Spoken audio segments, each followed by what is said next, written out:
সম্মানিত হাজির, হযরত বেলাল রাদিয়াল্লাহু তাআলা তিনি কেমন ছিলেন? তিনার এমন ভিতরে এমন বেশি তাকওয়া ছিল, ওই তাকওয়া অর্জন করার কারণে আল্লাহ পাক রব্বুল আলামিন তাকে জান্নাতের মালিক বানায় দিয়েছেন। বিষ্ণু বলেন মেরাজের রাতে এই যে সিদরাতুল মুনতাহা থেকে আল্লাহ পর্যন্ত বিশাল রাস্তা, নবী বলেন যখন আমাকে ছেড়ে চলে গেলেন আমার ভয় লাগছিল। হঠাৎ আমি হযরত বেলালের পায়ের আওয়াজ শুনতে পেলাম।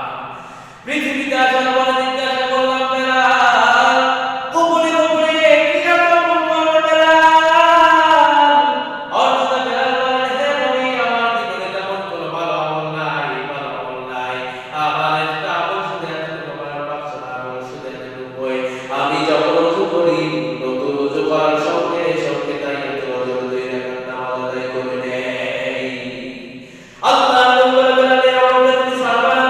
কারণ আমি যখন চিন্তা করবো তার সময় পর্যন্ত বলছিলাম, ইব্রাহিম যখন আমাকে ছেড়ে চলে গেলেন আমার ভয় লাগছিল।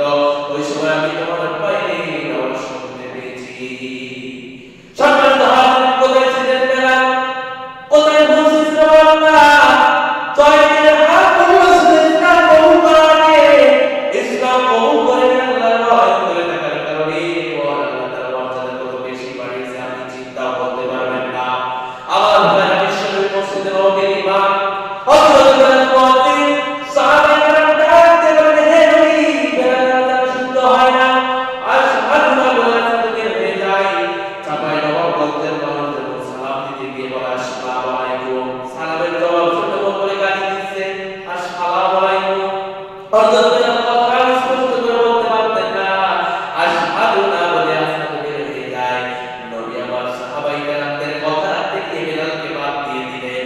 এই সাহাবায়ে আমাদের পর বেলালকে ডাকতে বলে, বেলাল হযরত সময় আসার দরকার নাই, নতুন মুয়াজ্জিন নিয়োগ দেওয়া হয়ে গেছে। হযরত বেলাল দুঃখ করে বাড়িতে গেলেন। সারাক্ষণ দুঃখ আল্লাহর দরবারে তাহাজ্জুদের নামাজ আদায় করেছেন, যাতে আমার রব্বুল আলামিন তোমার নবীর মসজিদ থেকে আমাকে বাদ দিয়েছে। এ দোষ আমার না, আমার চেহারা কালো, এটা তো তুমিই বানিয়েছো।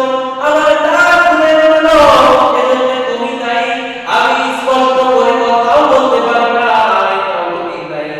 আমার কোনো দোষ নেই, দোষ শুধু আমার এই চেহারাগুলো, যেগুলো নাম তোমার। আল্লাহ তাআলা তোমার সৃষ্টিকে ভুল করে যারা আমাকে বাদ দিয়েছে, তোমার দরবারে মামলা দিলাম, তুমি আমার এই মামলা কবুল করো। অর্থ বেলাল দোয়া করছেন, আল্লাহ দরবারে এসে পৌঁছে গেছে।